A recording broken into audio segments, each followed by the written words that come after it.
What's good, YouTube? We're back in another video, and today we're talking about the Indiana Pacers versus the Oklahoma City Thunder, and Game 7 is upon us. I tried to warn y'all. I tried to tell y'all the Pacers are not here to play. They can be any given team on any given night, and here you saw it again. This game was BTA. It was belt to ass. And the Indiana Pacers live to see another day. This Sunday, it's going to go down, and I truly think in my heart the Indiana Pacers are going to take Game 7 and become NBA champions.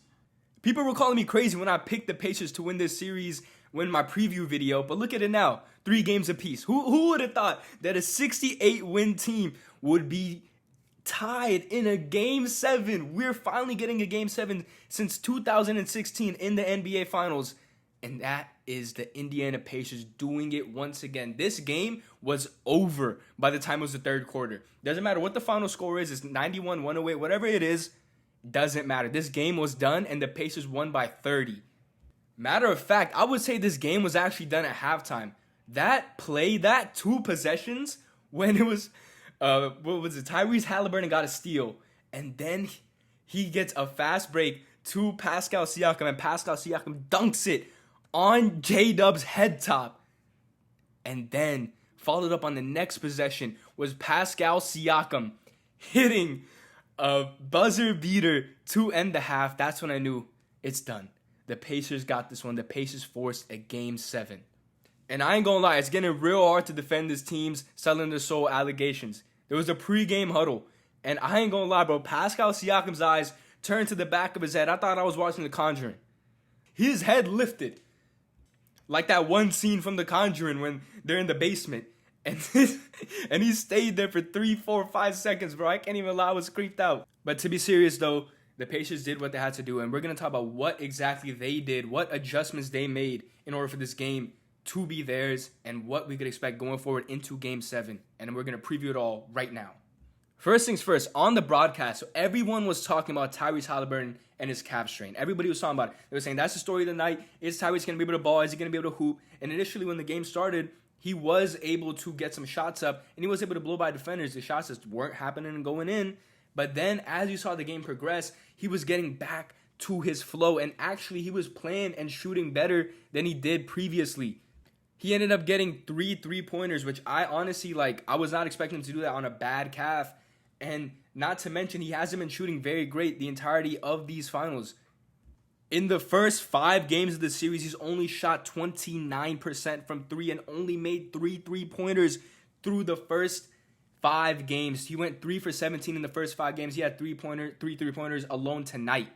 So you love to see that if you're a Pacers fan. Not to mention, it was just a massive, massive game once again for our guy, TJ McConnell. Came up with 12 points, 9 rebounds, 6 assists. Looking like prime Ben Simmons. Did I mention 4 steals? Did I mention? Bro, this guy was getting to his spots whenever he needed to.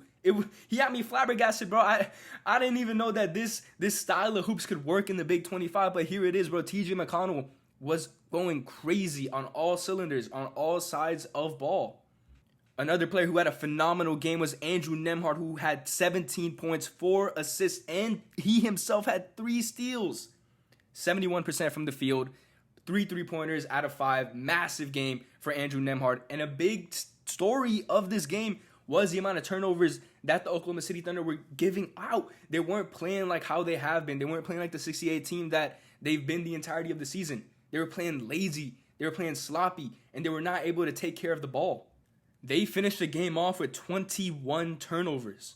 And that's really what shot the Indiana Pacers in the foot. Last game, they had 22 turnovers. Tonight, they only had 10 for the entirety of the game. They're averaging 16.5 turnovers per game in the finals. However, a lot of those turnovers were in garbage time. So if you really count, I saw a stat somewhere that they only had 2 turnovers at halftime. That is how the Pacers need to play if they want to be able to win this series and cap it off in Game 7. They need to take care of the ball. That's been a huge problem for the Pacers, that Oklahoma just has this stifling defense. And the Pacers were able to take care of the ball tonight, and that's what the difference was. Not to mention how they were able to play the OKC Thunder. They look like the OKC Thunder. They look like what we expected the Thunder to play like tonight. They played stifling defense, stole the ball, fast breaks. Dude, it was just insane. The Pacers absolutely needed this win. I'm so excited for Game 7. I think it's going to be absolutely phenomenal. what blew my mind is that despite it being such a large advantage around the third quarter, only one person on the Pacers finished with more than 18 points, and that was Obi Toppin. We got to talk about how massive of a performance it was for him. He's been shooting lights out from three the entirety of the playoffs, and tonight was just the cherry on top. He has been doing more than his role has ever asked him to do, and not to mention he's been playing great defense on top of that. So Obi Toppin, I've always been high on him, but you're seeing it come true right now. And it's so crazy to me. They got him for 2 second-round picks. Insane pickup for the Pacers. An insane game for Obi Toppin. Rick Carlisle, despite being up like 27 points, decided to leave his starters out for the fourth quarter, beginning of it at least. And I think that was such a big statement that the Pacers made right there. That, like, regardless of how much we're up, regardless of us looking forward and looking at the NBA Finals, your guys are on the bench. Our guys are still working. They wanted to just pretty much just take all the momentum they possibly could, all the confidence that the Pacers could build upon in order to take that into Game 7 so they could start it right back off, make it seem as if that's a continuation of Game 6. And, man, Game 7, this is what I'm anticipating. Tyrese Haliburton's going to have enough rest for that calf to at least feel a little bit better. I know he's probably not going to be at 100%. He definitely won't be at 100%, but he's going to have enough time to maybe get more in tune with it, get it to loosen up a little bit, and I expect Tyrese Haliburton to play a lot better than he has the rest of the playoffs. Even tonight, he had one of the better games of these finals for him, and I think that Pascal Siakam is also going to be doing this thing. He's been, honestly, if the playoffs were to end today, and if the Pacers were to win, the Finals MVP is Pascal Siakam. It's really insane. Like, he's been averaging a ridiculous amount of production. He's averaging damn near 20 points per game, 8 rebounds, and 4 assists. That's through 6 games. That's including tonight's game, where he didn't even really need to pop off. Pascal Siakam has been playing out of his mind, and the Pacers are in prime position. They have all the momentum that it needs to take, but it is going to be in Oklahoma, and that's what has me worried, because what we've seen out of the games in Oklahoma, yes, they were able to take game one, and that was in shocking fashion. They needed an amazing comeback in order to do it. They needed a game winner, an all-time NBA moment, but they need to play as if they are at home.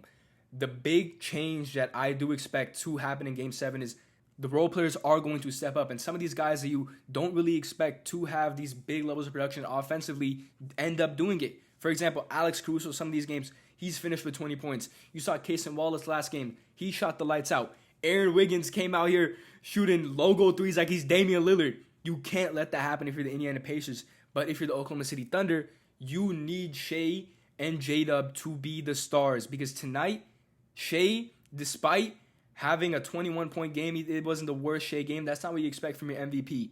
And on top of that, I think they resorted too much to kind of foul baiting. I know that's been a big stigma when it comes to Shai, but it really did feel like that tonight. Like, he didn't really try to put the ball in the hoop as much. He didn't try to get to his spots. He was almost kind of wanting and looking for that foul more than he was looking for a shot. And I know that's a big gripe with Shai, but tonight it was more so seen. And he finished with only 8 free throw attempts, but he did get 8 turnovers. Shai Gilgeous-Alexander had 8 turnovers, and he only had 2 assists. That is not the type of performance that you can have as your MVP. You need to play your bread and butter brand of basketball when it comes to the mid-ranges, when it comes to driving in and trying to create contact effectively instead of trying to force it. Overall, what I think happened today was the Pacers capitalized so much on getting steals, taking care of the ball, and that's what they've been doing every single one of these rounds of the playoffs except the finals. And this was the most Pacers-like performance where they look like the team that they actually are and have been since January. But, man, I'm super stoked. I got Pacers in 7. My original pick was Pacers in 6. But here we are now. I knew they would make it this far. A lot of people said, nah, bro, there's no way. They got OKC in 5. They thought it was going to be a gentleman's sweep. No, we're here. There's a Game 7 for the first time in 9 years in the NBA Finals. And just know I'm going to be covering every single step of the moment.